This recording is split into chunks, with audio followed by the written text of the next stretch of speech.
So for this, it's going to be children's control. The teachers in this room are learning how to physically restrain a student. Here's what I want you to do. Bring it under so her elbow is locked. That's good. Now bring it up. It's called a Crisis Prevention Institute hold, or CPI, and it's designed to minimize harm to the child if it's done right. Good. Good. First weapon controlled. Second weapon, locked elbow. That's perfect. But 20 miles northeast in a different school district, For 2 years, they got away with brutalizing our child. Mary and John McCarthy allege in 2 new lawsuits that the school staff who restrained their son were not trained in CPI. Ended up pushing our son into a wall multiple times, and then ended up basically throwing our son to the floor. He assaulted our son. And then tried to cover it up. These people were hurting him. And he couldn't tell you. He couldn't tell us. Their son Sean has a severe form of autism and can't speak. Instead, He can order at restaurants. he communicates through icons, Passion iced tea. and actions. The McCarthys say Sean started doing this when he reached high school in Scottsdale Unified. He broke a good percentage of the drywall in our house. Wow. Over and over, which kind of let us know something was very wrong. That's when we started asking questions. They suspected something was wrong at school and that staff members at Desert Mountain High weren't telling them the whole story. So they started filing public records requests and were stunned by what they found.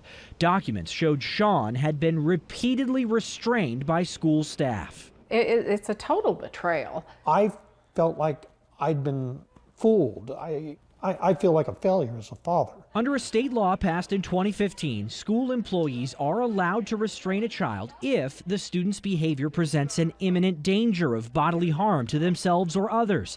But afterwards, the school has to notify the family right away. We were supposed to be notified within 24 hours in writing. Never happened. And in Sean's case, he can't talk. We have no other way of knowing what's happening to him but to trust the people he's with. In court documents, Scottsdale Unified claims the McCarthys were notified and that all the restraints on Sean were legal and done to protect students or staff from Sean biting, hitting, kicking, flailing, and punching. Using newly released federal data, we found physical restraint is getting more common in Maricopa County, with 15% more cases in the 2015 school year.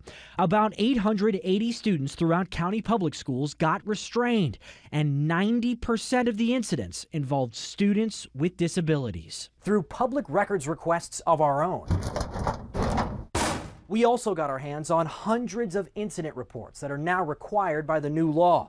They show most restraints lasted a few minutes, but in rare cases, kids were held as long as 2 hours. In Scottsdale, the McCarthys found something disturbing in the documents about one incident where their son was pinned against a wall, an apparent effort to change the report.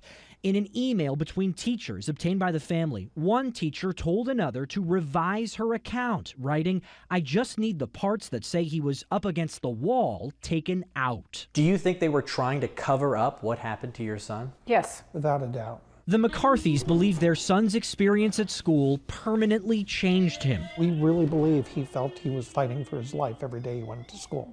I mean, one day we won't be here, and we want him to have as comfortable and Safe a life as possible. happy. And we're not sure about that at all now. No, they've taken it from him. Now they're hoping their state and federal lawsuits permanently change how Scottsdale Unified treats students. Derek Stahl for Arizona's Family.